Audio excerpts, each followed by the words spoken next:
nyatakan bagiku, menyelamatkan kala ku tersesat.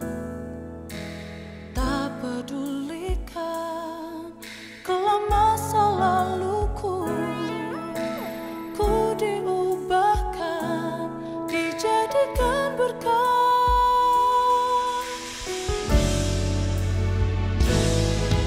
Tak dapat hidup di luar kasih-Mu. Ku sadari semua campur tangan-Mu. Ku tak dapat jalan di luar kasih-Mu. Terima kasih Kau mengasihiku.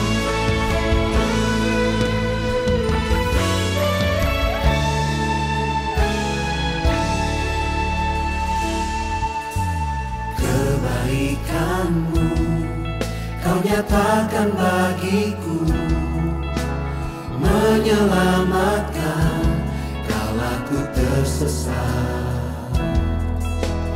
Tak pedulikan kelam masa laluku, ku diubahkan, dijadikan berkat. Ku tak dapat hidup di luar kasih-Mu. Ku sadari semua campur tangan-Mu. Ku tak dapat jalan. Sungguh setiap hati kami bersyukur pada malam hari ini Tuhan, karena Engkau begitu baik bagi setiap kami. Kau sangat baik, Kau setia dalam hidup kami Bapa. Terima kasih Tuhan. Oh, kami bawa hati kami bawa hidup kami. Kami mempersembahkan seluruh hidup kami untuk menyembah-Mu. Oh, mari bawa penyembahan-Mu yang terbaik bagi Tuhan. Saat malam hari ini kami rindu dilawat oleh Engkau ya Tuhan. Haleluya. Terima kasih Bapa. Kau sangat baik, Kau setia dalam hidup kami. Sungguh hati kami bersyukur, sungguh kami bangga memiliki-Mu.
masuk hadirat-Mu Tuhan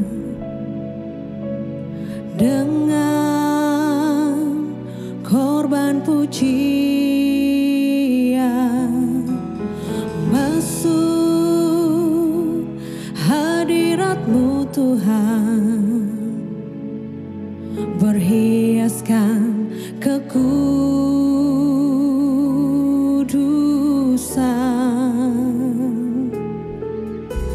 di hadapan hadirat-Mu Tuhan. Ku rasakan kedamaian di hadapan hadirat-Mu Tuhan. Ku nampak keagungan.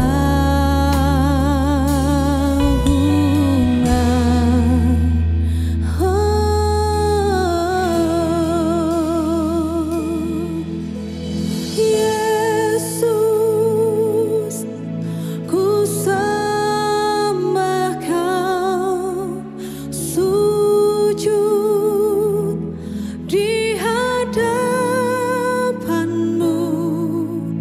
Keinginan dalam hidupku hanya untuk menyembah-Mu.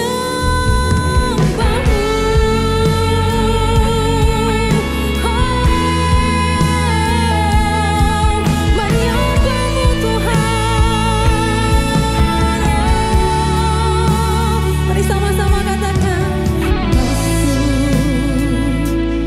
hadirat-Mu Tuhan dengan korban pujian, masuk hadirat-Mu Tuhan, berhiaskan kekudusan di hadapan-Mu. Hadapan hadirat-Mu Tuhan, ku rasakan kedamaian di hadapan hadirat-Mu Tuhan. Ku nampak keagungan.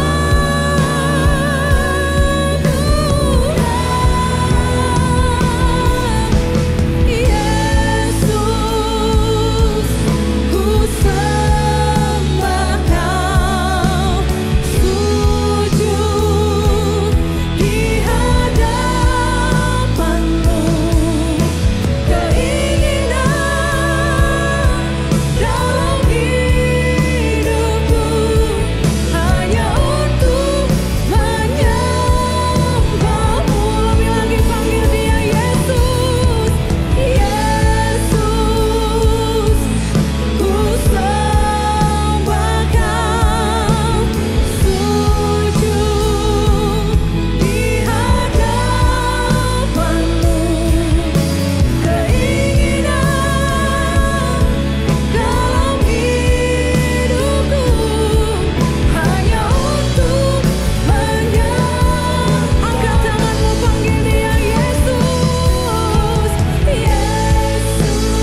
pujian, Kau layak diagungkan selama-lamanya.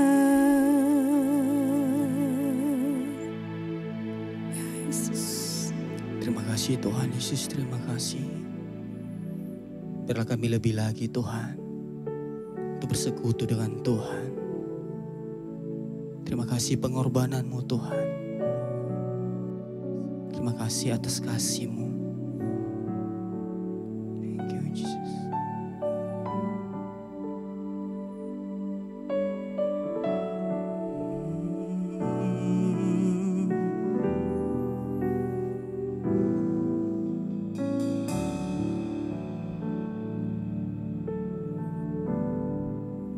Kau yang selalu mengasihiku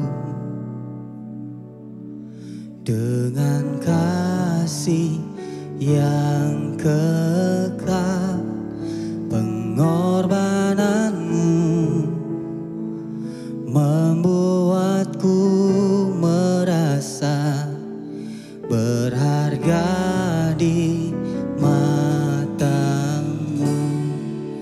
Kau yang selalu menyayangiku dengan kasih yang sungguh, kehadiranmu membuatku mengerti arti kehidupanku. Kau Tuhan adalah Bapa yang setia, tiada sekalipun ku ditinggalkan. Penghiburan yang ku rindukan selalu Kau sediakan. Selamanya ku sembah Bapa yang setia, takkan Kau biarkan ku terpisahkan. Yesus, Kaulah sumber pertolonganku yang dapat ku percaya. Lebih lagi sama-sama untuk memuji Tuhan. Kau yang selalu mengasihiku dengan kasih yang kekal, pengorbananmu membuatku merasa berharga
kasih Tuhan, Engkau sumber pertolonganku, Yesus. Terima kasih, haleluya. Biarlah kami memuji Engkau Tuhan yang maha tinggi. Biarlah kami menyembah Engkau ya Tuhan. Setiap hati kami, setiap hidup kami Tuhan, berserah di hadapan Tuhan. Kau mengangkat tangan kami memuji nama-Mu Tuhan. Kami bersyukur. Haleluya. Yesus mulia. Yesus mulia. Kami sembah. Kami sembah. Yesus saja. Yesus saja yang berkenan. Terima kasih Tuhan. Terima kasih Yesus, kami berserah memuji memuliakan-Mu. Yesus, terima kasih Tuhan, kami bersyukur. Oh, haleluya, haleluya. Terima kasih Tuhan.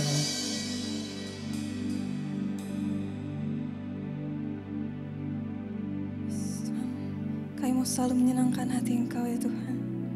Dan biar hati kami terus menyembah-Mu ya Jesus.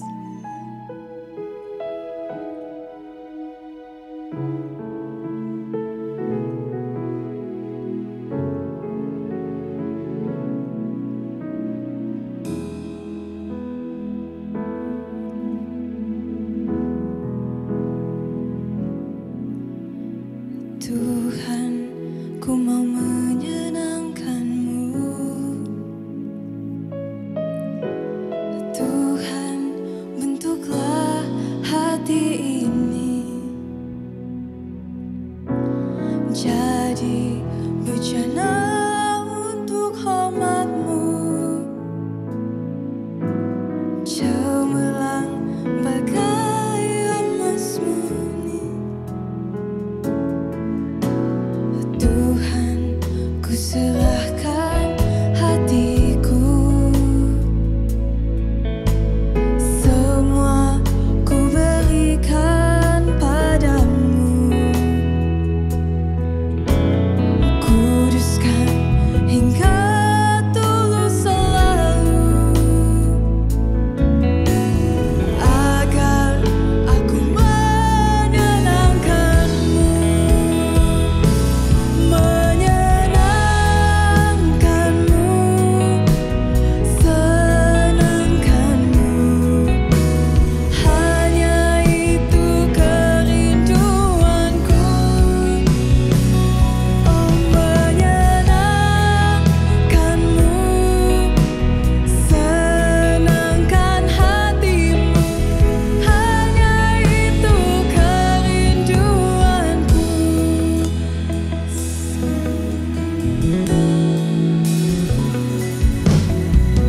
Tuhan, ku mau menyenangkan-Mu. Yes, Tuhan, bentuklah hati ini jadi bejana-Mu Tuhan. Jadi bejana untuk hormat-Mu. Cemerlang, cemerlang bagai emas murni. Oh Tuhan, Tuhan, ku serahkan hatiku. Semua ku berikan padamu. Kuduskan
segala pujian kami ini hanya untuk menyenangkan hati-Mu ya Tuhan.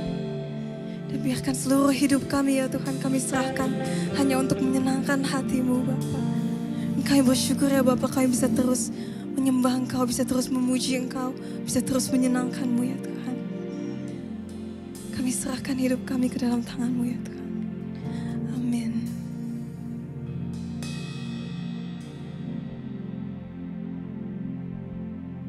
Shalom saudara sekalian, senang sekali hari ini kalau kita boleh memuji menyembah Tuhan lewat ibadah worship night. Kita percaya kita mengalami Tuhan. Dimanapun saudara berada, mungkin saudara ada di rumah atau bahkan di dalam kendaraan. Tapi saya yakin saat kita membuka hati kita menyembah Tuhan. Dimanapun kita berada, kita bisa merasakan hadirat Tuhan. Dan hadirat Tuhan yang akan menguatkan kita, yang akan membuat kita berkobar dan menjadi bergairah lagi dalam pengikutsertaan kita kepada Tuhan Yesus. Dan hari ini kita akan sama-sama merenungkan satu kebenaran firman Tuhan yang luar biasa.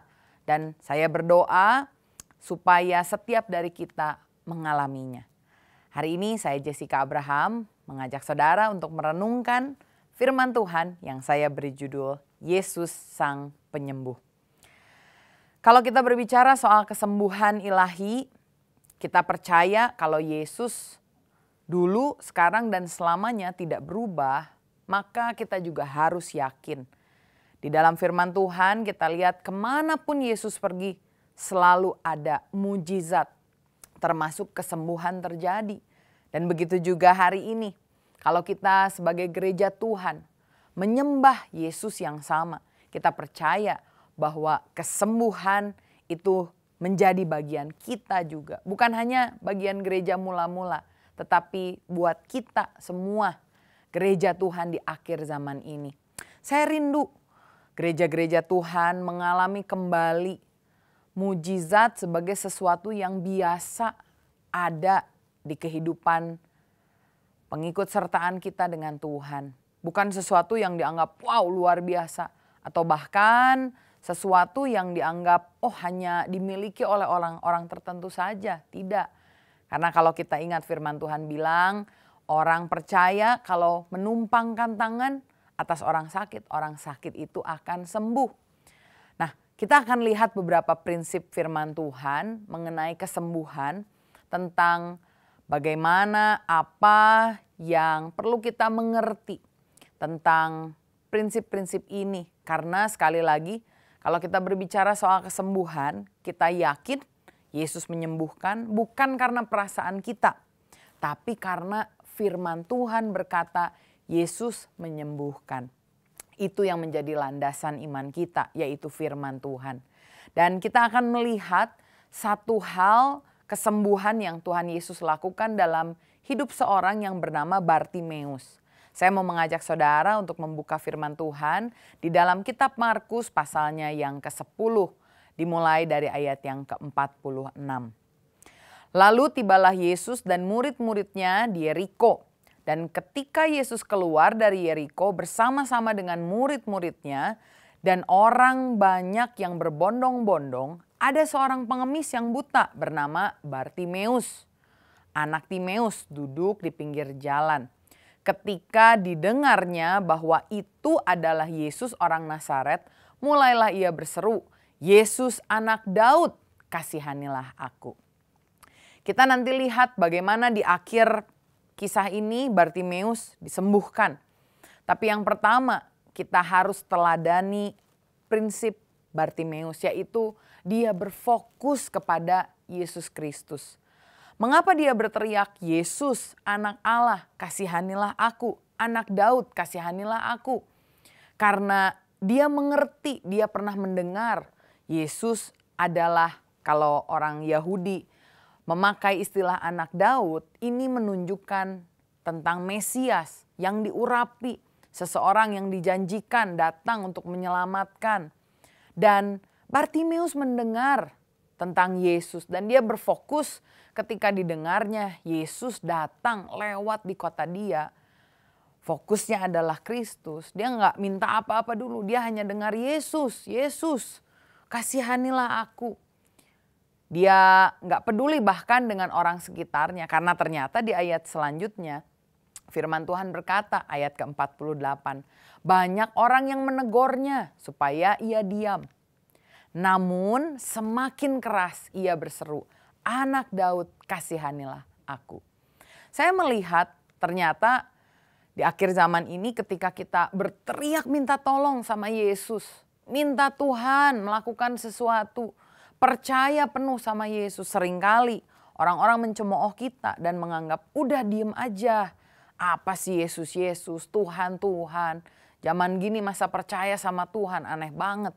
Kalau percaya tuh sama teknologi, sama diri sendiri, sama orang lain. Ngapain percaya sama Tuhan yang gak kelihatan itu.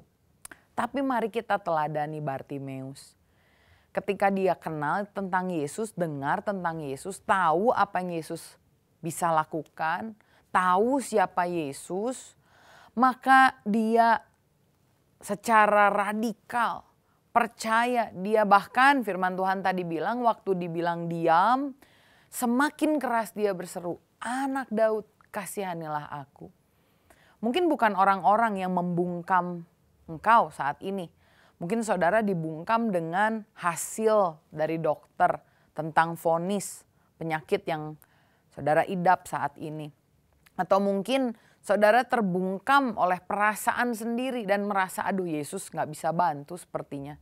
Tapi saya mau bilang ketika orang, perasaan sendiri, hasil dokter, apapun membungkam engkau, ambil teladan seperti yang Bartimeus lakukan. Berteriak lebih keras, berfokus lebih lagi kepada Tuhan Yesus. Karena kenapa? Mungkin orang lain bilang dan mencemooh agar kita diam. Tapi ketika kita berfokus pada Tuhan, Tuhan menunjukkan belas kasihannya. Karena memang Tuhan berbelas kasihan, Dia rindu untuk menjamah kita. Dan di ayat ke-49 firman Tuhan katakan, lalu Yesus berhenti dan berkata, panggillah dia. Ketika kita berseru, Yesus mendengar. Karena kenapa? Bukan karena kita, tapi karena memang Yesus sudah terlebih dahulu. Dia rindu untuk bertemu dengan kita. Tapi seringkali kita yang menutup pintu hati kita untuk bertemu dengan Yesus. Padahal sebagaimana firman bilang, kalau kita meminta, kita akan mendapatkan. Kalau kita mengetuk, maka pintu akan dibukakan. Kalau kita mencari, kita akan menemukan. Dan ketika Bartimeus berteriak, Yesus, Anak Daud, kasihanilah aku. Yesus berhenti dan berkata, panggillah dia.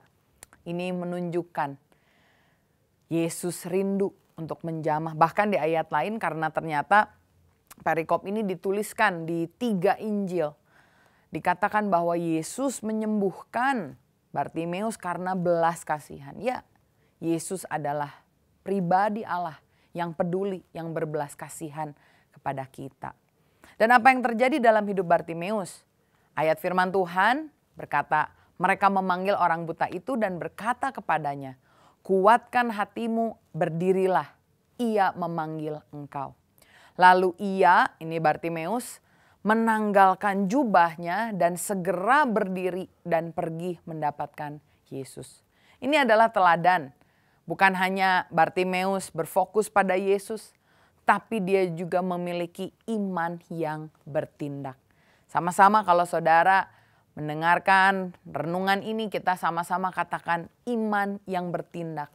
Kalau saudara ada di depan laptop, ada di depan HP-mu, ketik iman yang bertindak. Ketika iman bertindak, dia segera berdiri. Dia bukan hanya percaya dalam hati, tapi segera dia mau bertemu dengan Yesus. Dan yang luar biasa, bukan hanya iman yang bergerak, iman yang bertindak. Di ayat ke-51 dikatakan, Tuhan Yesus bertanya kepada Bartimeus, apa yang kamu kehendaki supaya aku perbuat bagimu? Dan apa jawab Bartimeus?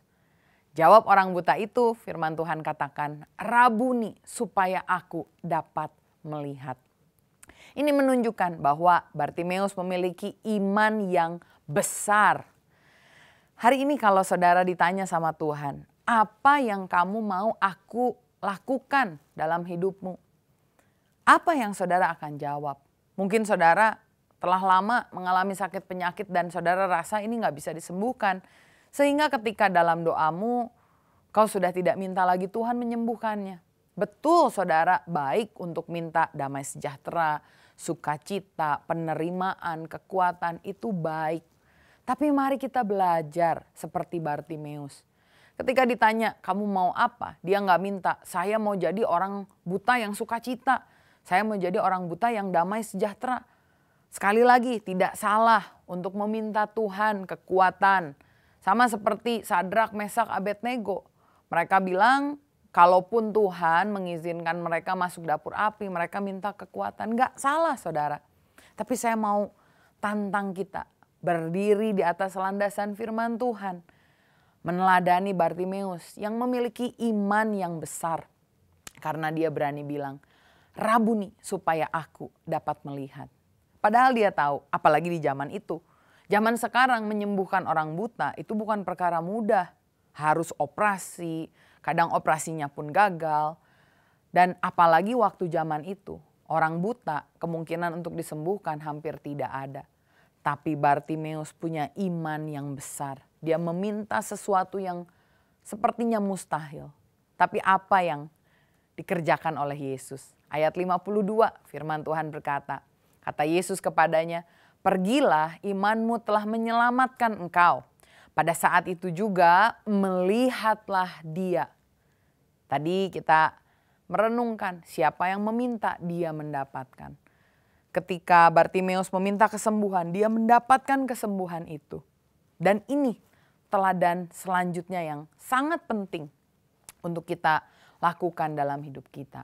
Firman Tuhan katakan, lalu ia mengikuti Yesus dalam perjalanannya.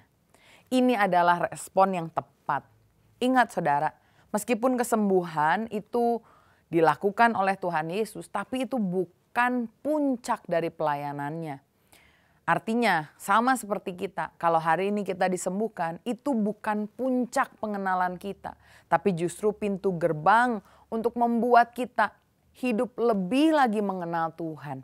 Bartimeus mendengar tentang Yesus, mungkin kata orang, tapi sekarang dia telah mengalami kuasa Yesus. Dan dia mendedikasikan dirinya, hidupnya untuk mengikut Yesus dalam perjalanannya. Ayat lain di dalam Lukas 18 ayat 43 dikatakan, ini sama cerita yang sama tapi dalam Injil yang berbeda. Firman Tuhan bilang, seketika itu juga melihatlah ia di sini Bartimeus.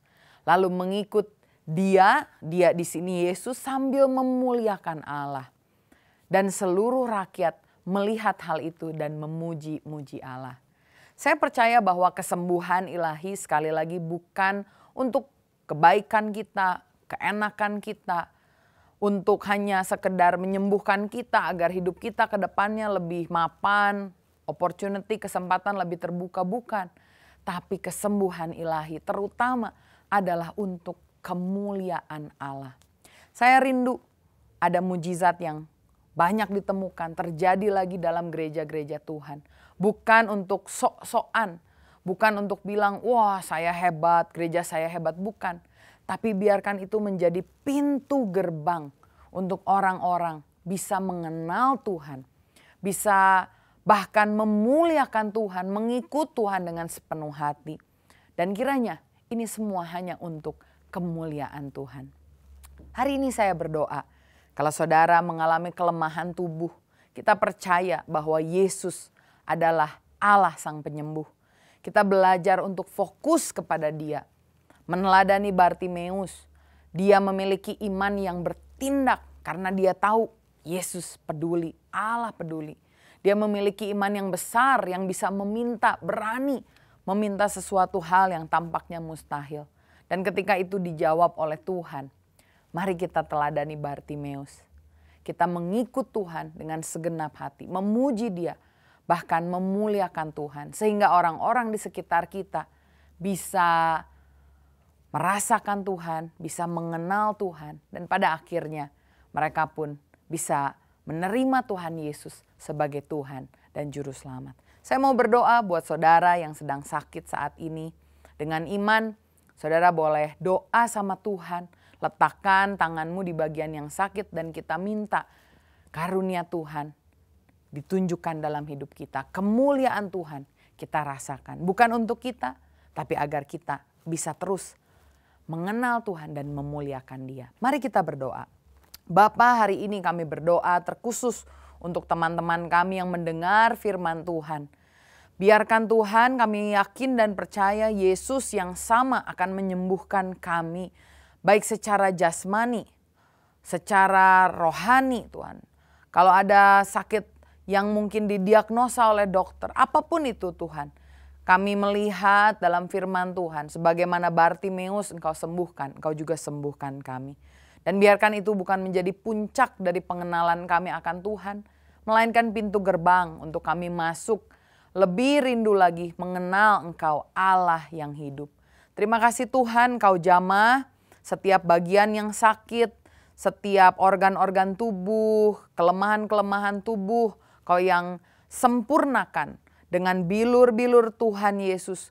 Ketika kami menjadi percaya, Kau yang memberikan kami kasih karunia untuk dapat disembuhkan. Kami juga mau belajar untuk berdoa kepada orang-orang di sekitar kami, agar mereka juga mengalami kasih Tuhan. Sebagaimana firman-Mu berkata, orang percaya tumpang tangan atas orang sakit itu akan sembuh. Kami terima firman-Mu, kami terima berkat-Mu, kekuatan-Mu. Dan biarkan hidup kami lebih menyenangkan Engkau. Hanya di dalam nama Tuhan Yesus Kristus kami berdoa dan mengucap syukur. Haleluya. Amin. Tuhan Yesus memberkati, tetap semangat.